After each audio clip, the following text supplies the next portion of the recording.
All right, so welcome to another episode of Inside IALR. Thanks for joining us today. We have a fun episode getting to recap the Career ChoICE Youth Expo that happened in, two locations in Chatham as well as Farmville this year. This was the 10th year.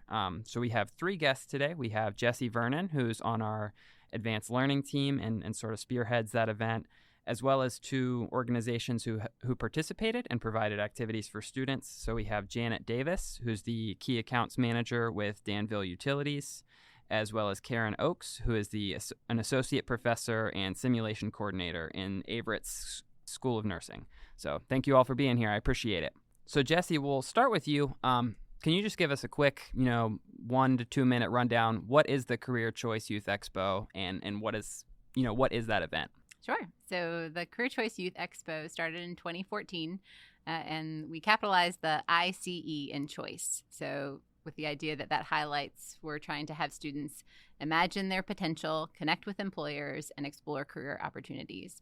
So the goal really is to show students, youth in our region, that there are awesome career opportunities right here in their own backyard, and then to connect employers and help them develop their future talent pipeline.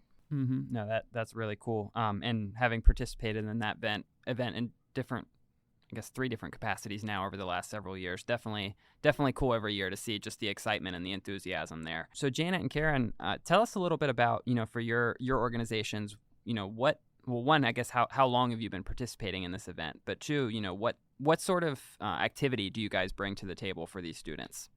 Oh, so Danville Utilities has been participating at least since 2015. That's as far back as I could find evidence. I've only been there the past 6 years. But we started doing a Hurt Man demonstration where we would put a dummy up on a pole and they would have to climb up the pole and rescue that Hurt Man. We've migrated that now to doing a lower setup where the students actually get to experience and participate in some activities, whether it's restoring power to a light or crimping a line together or doing some kind of safety activity. So Averett University, we started in, I believe it was 2016, could have been 2017. And I remember when we had COVID, we did virtual, so that was kind of a neat way to do it too. And the setup that we first brought was information about nursing. And honestly, that was a little boring to the students. It should have been more hands-on. So the next year, we decided to bring a baby mannequin. And that included a monitor, an ambi bag, blood pressure cuff, and stethoscope.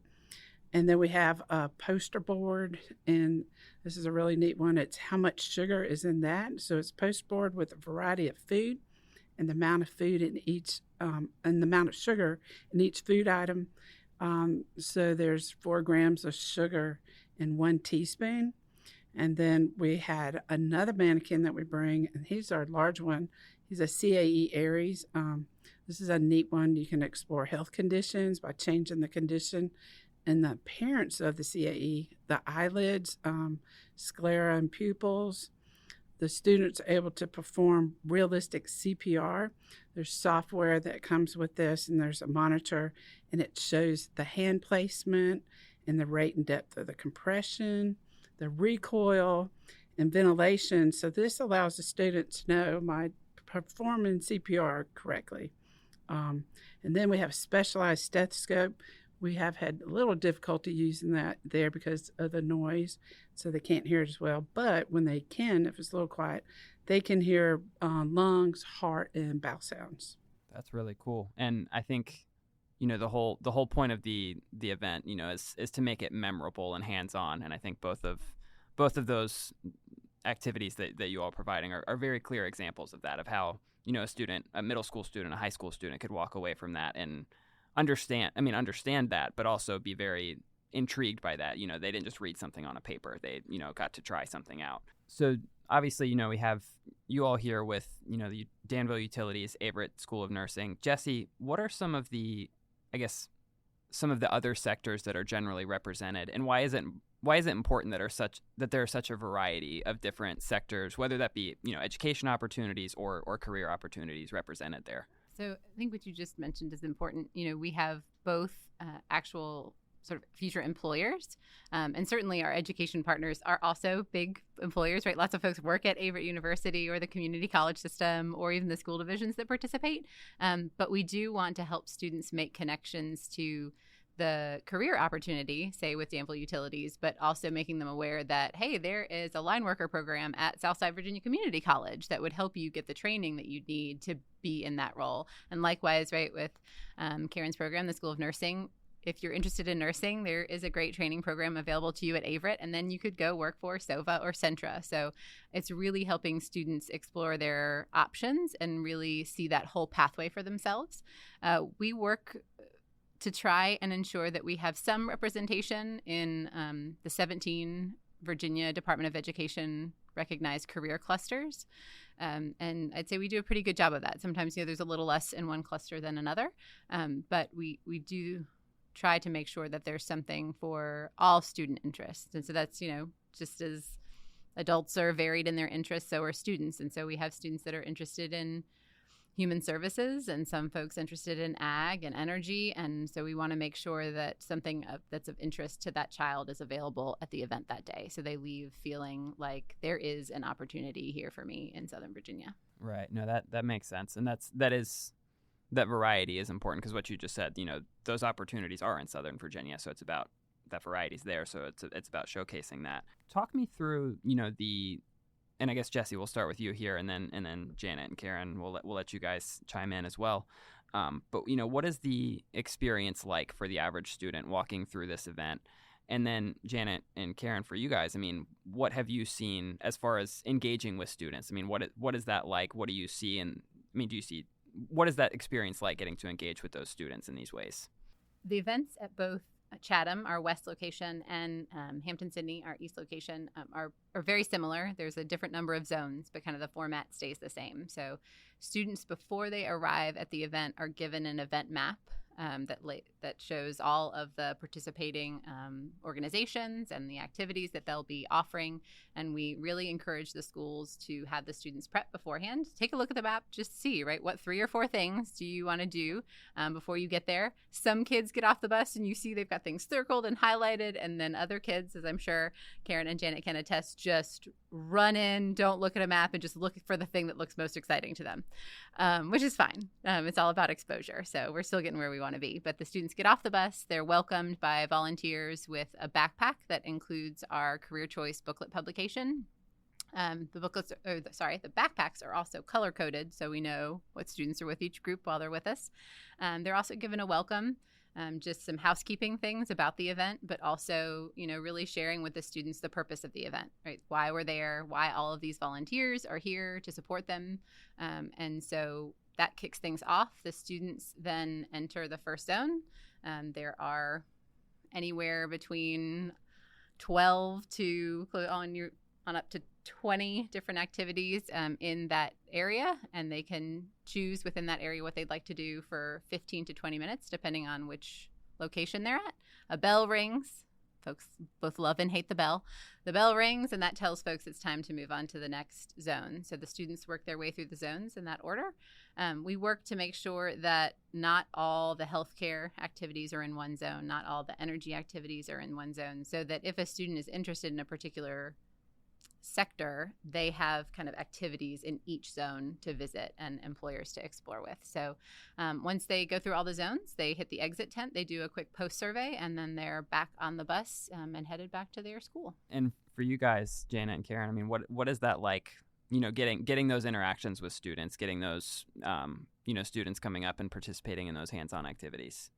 Well, I think it was interesting that Jessie mentioned having the different sectors in different zones, because that actually worked out really well for us this year, because one of the other utilities was in a different area, and when the students came over to us, they maybe didn't have the amount of time that they would have liked to have stayed in that area, so they were then able to continue on and learn more about the energy sector with us, and then get to do a couple other activities that they may not have done inside with us outside. I find that it's always interesting to watch how the students interact with our guys and how excited they get about participating, especially the high schoolers. They get extremely competitive when you have something that you're telling them, hey, you've got to get the power back on, go put this together. And then you've got them and another student trying to race each other to see who can get the components put together, wearing their rubber gloves and their leather gloves, and trying to get these little tiny components put together. And so I find that to be, really interesting and fun, just watching the students get competitive with each other in it too. The students, there's a bell that rings and it's quite loud. And it is so much fun because they just come running to our table. And we have, with the baby mannequin, it's called Save the Baby. And I think they're like, what the heck is Save the Baby? And they are ready to learn about Save the Baby. What I found interesting was the students between middle schooler and high school. Middle schoolers basically will look at that baby, and we will show them how the baby will turn blue, and we teach them that it's called cyanotic, and we teach them they have to use an ambi bag, and they can save the baby. And they are all worked up, ready to save that baby. And they also have to put gloves on, so that's a struggle. Some will get nervous, and their hands are sweaty, and they're struggling, and we teach them how to get that on. But anyway, they're just looking at the color of the baby and putting the ambi bag and saving the baby. Then the high schooler, we have a monitor that shows the vital signs, respiratory dropping, and they really get into it. Like, this is real, and they want to save this baby. And so they're watching the baby, they're watching the monitor, and then it's like, bell's going to ring in a couple minutes, and they haven't saved the baby yet. And they're like, oh my gosh, I got to save the baby before I leave. And it's just so much excitement. Mm-hmm. And we're just pushing the little key there. And so sometimes I'll speed it up so they can save that baby before they leave. Because that would be bad not to save the baby before. The other neat thing is that sugar display. Many other people give candy. And so we teach them, they can do the math really quick. I told you the 4 grams with the 1 teaspoon, and they have like a handful of candy, and we're like, how many teaspoons of sugar do you have right there? And they're like, oh no, like they just can't believe it's that much sugar. And the other thing that you mentioned about having health care, or, the different sections, I thought was great, because we were in section 4, and I was so amazed that students were coming and they knew exactly where to put their hand to do CPR, and they knew how to use ambi bag. I was like, this is amazing. How, they're fast learners, or I just couldn't believe it. Well, then I found out the first zone had, I believe it was the life-saving crew. They had hands-on only CPR, and that was just fabulous, because they did a great job teaching there. And then I think it was zone 2 or 3, DCC was there, and they had like a CPR. So by the time they came to zone 4, where I was, they were experts. And we were just like, wow, you guys are great. But then I figured out what happened. That's awesome. Yeah, it's great excitement for the students as well as us working with them. You guys might not know the answer to this question offhand. And Jessie, you can speak to this too more broadly. But I mean, have you all participating in this event for this many years seen students that have come through this event then go on to either work with Danville Utilities or participate in the Averett School of Nursing? I have, and they'll say, I remember you. And it kind of makes you feel good, because, they had a good experience, and they learned about Averett School of Nursing, and they were able to save the baby there, and then we're teaching them a whole lot more in class. But yes, we have. And then some students that actually just come through, and they do choose other schools, but that's great. They're going to become a nurse and help. So, right. Yeah. I'm not aware of anyone who has come to us through that, but we do have a lot of relatives of our linemen or other employees within Danville Utilities who will come through, and they enjoy it because they're able to see what their family member does. They may hear about it, but they never actually get to see what they're doing. And so it's a great experience for them in that respect. But a lot of the people that come through do say, hey, I want to be a lineman. And so it allows them to get that opportunity. And, whether it's working for us or another utility, they're getting that exposure. Yeah, we're working a dream about a database where we can sort of store some data on previous participants, and then working with the school systems to follow up on where students end up for like post-secondary school, right? If they chosen Averett, or they at Southside Virginia Community College now for line worker training. Right now, what we have is more anecdotal evidence. So Karen saying that she certainly has had students come to her that talk about going to the expo. We this year had a welder from Hitachi. Two welders, actually, two female welders who recalled their experience going through the expo. So given that we've been going for 10 years now, I mean, there's certainly a huge percentage of our young population in the community who have gone through the event. I think we added it up this year, and we're at 36,710 students that have participated over that time. So certainly our young graduates are out in the community and hopefully in occupations that they love. Yeah, no, that's a fair point, that is a pretty large portion of the regional youth that would have had to have participated in this. So on that topic of, numbers and how many people participating, you mentioned, the 10-year total. Jessie, tell us a little bit about the growth of this having two locations. I know we started based in Chatham at the Old Dominion Agricultural Complex, still have that location. We're in Farmville at Hampton-Sydney, serving several other school divisions there. So tell us a little bit about that growth as well. Sure. So we started the expo back in 2014, and that served 6 school divisions initially. And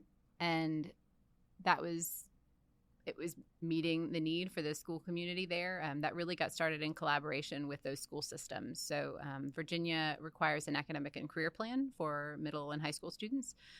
So the goal is to have students kind of at least identify, right, the sector that they're interested in studying, and then their counselors at school are helping them make course selections based on what they're interested in.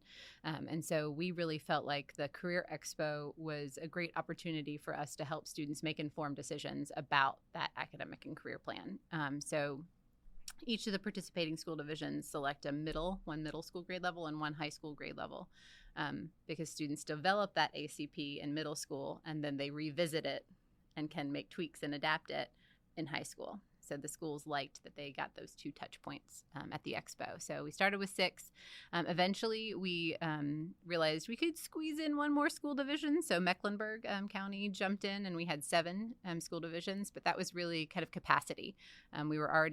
That event is 2 days, so much appreciation to Danville Utilities and Averett and all the other participants who give up 2 days, which is not an insignificant ask of our volunteers to come and support the event. But our partner, the Southern Virginia Higher Education Center, they were interested and asked us about expanding to serve like Charlotte County, Lunenburg, some of the other school divisions in the eastern portion of our region.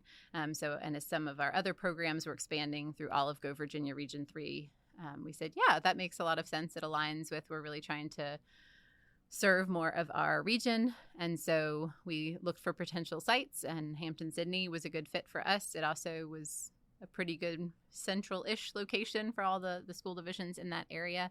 And so now, rather than the 7 school divisions we had been serving at Chatham, we're now serving double that with 14 between the 2 locations. We initially started the process of expansion and thinking about it and planning it in 2019. And so that was postponed until we could actually make that happen in 2022. Mm-hmm. So this was the second year of having having 2 locations. Yep. So we did the East event at Hampton-Sydney 1 week, and then turned around, and the very next week had the West event in Chatham. And Jessie, I'll let you speak to this big picture after we hear from Jana and Karen. But for you guys, I mean, what is the benefit for your organization in participating in this event? As Jessie just said, it's a 2-day event where I was out there for Danville Utilities. I mean, there's several people out there for 2 whole days. What is the benefit for your organization? And then what kind of impact do you feel like you're making in this community by participating in this event? Well, I think, the biggest thing for us is exposure to the lineman trade. A lot of people are pushed through school being told, you need to go to college, you need to get a 4-year degree. And, it allows people to see that you can have, a nice paying job and not have to go to college. Not everybody wants to go to college, and so it's a good opportunity for people to see that you can do something beside go to college and make a good career for yourself. I think, from another standpoint, we are able to help people understand what happens during a power outage, what kind of safety precautions that our people have to have in place in order to safely restore that power. So hopefully it provides a little bit of insight to those people, and they can share that with their family members and friends to understand that, we have to go through a certain level of safety to ensure the welfare of our employees as well. And so they're exposed to that as well. As far as the community, again, going back to the education portion of it, it just allows those students to see that there are other opportunities out there that don't require a 4-year degree, and that you can get on-the-job training and still have a rewarding career and give back to your local community. So this also allows students to have exposure, a little bit of what they would receive at education with at Averett University School of Nursing. They're able to work with the faculty, and I have a staff member, he's IT, and sometimes they're not really interested in nursing, they're asking about the computer. So they're able to talk about that and talk about different programs we have at Averett. But I think one of the best things that we like to do is share what the curriculum is like when you go to college and how to prepare for college, meaning if you're able to take advanced science and advanced math, do that in high school. It'll be a lot easier when you go into college and you can finish in 4 years. And this will help them be better prepared. I've also found that it's been helpful. We've had quite a few schools call to ask to do tours at our School of Nursing. And I think they see that we do this great simulation with this baby and the large mannequin. They want to know what's that simulation center like. And we've been able to schedule a couple tours. And they're like an hour and a half, 2 hours. So I think that helps with marketing for Averett too.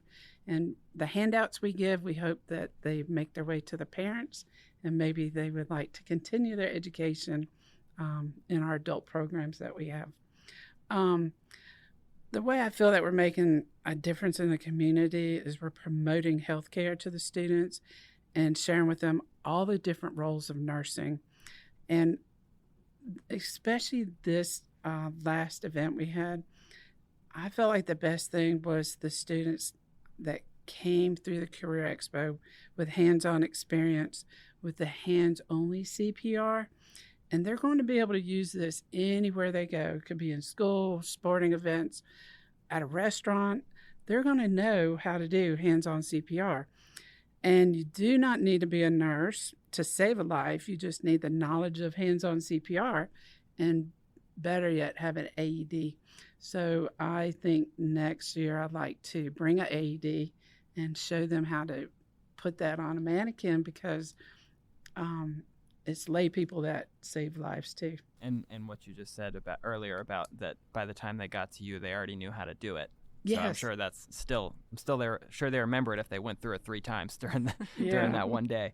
And Jessie, in a big picture, for if you're trying to convince an organization to get involved in this, what would be your quick pitch of why this is a good thing for an organization to participate? I think to echo, what Janet and Karen said. So, the Expo for us is a part of our larger Empower framework, which is an employer-driven system that connects students to careers. So, the Expo is about exposure and awareness, both about the general career clusters that are represented, but too, about that business, right?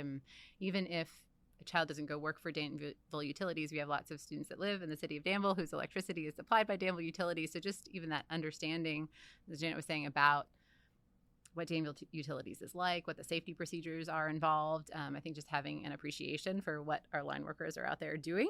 The same thing, with nursing, as Karen said, and who can kind of help, right, in emergency situations. But I think, for most of the employers that participate, they come because of the excitement they see from the students. So I think what keeps them coming back year after year for those 2 days is the fact that they are usually very passionate about what they do. And so they want to share that passion for their career field with young people.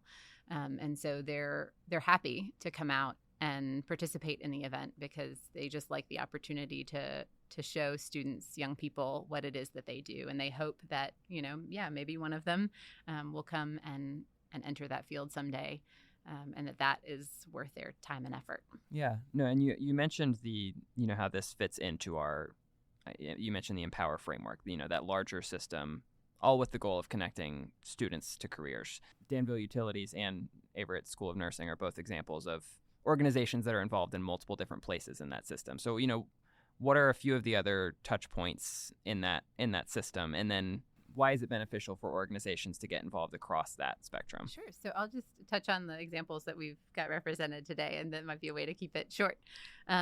So Danville Utilities, for instance, they participate in the expo and have for a number of years. They hosted this summer through our Excite Teacher Externship Program, educators from the classroom who came out and worked in the field with some of their folks over a day to sort of get a feel for what it's like in the field. And then they take that experience back to their classroom and share that with their students. So it's another opportunity for an employer like Danville Utilities to get their name and their occupation, their field represented in a different way. They also were offered internships. Unfortunately, we didn't find the right student this year for that opportunity, but they were very interested in hosting an intern this summer, right? Again, with the goal of, hopefully it's been a student that's come to the expo and seen what they do and now wants to intern with them for the summer, with the ultimate goal of hopefully if they enjoy their internship experience, they would come work someday. So participating in other aspects of the Empower framework is really just about keeping that pipeline going. So awareness is happening in middle and early high school. And as an employer, how can you maintain that connection with that young person to hopefully foster them to come and work with you? Averett School of Nursing, they partner with us on a sector focus camp in the summer. So they host a week-long experience for folks who have said, yes, I'm really interested in nursing and healthcare, and I'd like more of an in-depth experience. And so Averett works with us to offer that camp each summer. That's sponsored by Sova Health. And so students can get more of a deep dive into that. Again, that happens on campus, so students are getting exposure to that program and what that's like. And again, it's just kind of keeping, hopefully, Averett School of Nursing front of mind for those students as they progress in their academic career.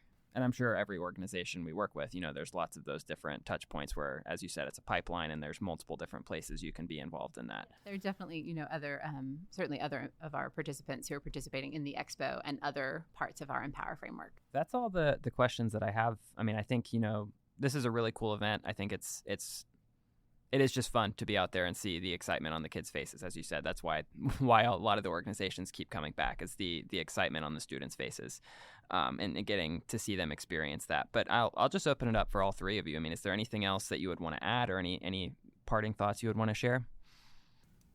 I'm just happy that we have the opportunity to share our passion and love of nursing, and also adding a little of that IT with our simulation to the students. And I appreciate all the schools that actually come and participate, and just being able to be with these young kids. And I think, wow, what a great opportunity they had, because when I was a child, you read a book to see and took a little test on what would be interesting. You didn't get that hands-on experience. So yeah, I would second that. I'm a product of Pennsylvania County Schools, and we didn't have anything like this when I was a child. I would have loved to have done this in middle school and high school, but I just enjoy watching my coworkers interact with the kids. I think they really enjoy it. It's a nice change of pace for them in their day in and day out activities. They still get to show off that career that they love, but they get to do it in a different environment. I think the thing for me would just be to extend a huge thank you to Danville Utilities and to Averett School of Nursing and all of the Career Choice participants and volunteers, the school divisions that participate. And this event really every year is a huge undertaking for our community. So I feel really fortunate to live and work in a community where so many employers and schools and volunteers are passionate about keeping this going. We're certainly at 10 years, and I hope we go another 10, but that wouldn't be possible if we didn't have some really awesome participants helping us along the way. No, absolutely. Well, thank you all for being here. We appreciate it. Thank you.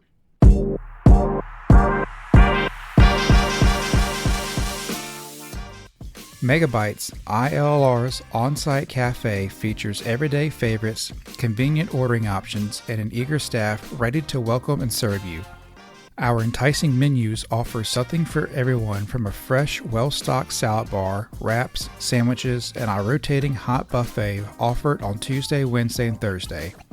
Megabytes is open Monday through Friday from 9:15 a.m. until 1:30 p.m. To view menus and for more information, visit IALR.org/megabytes.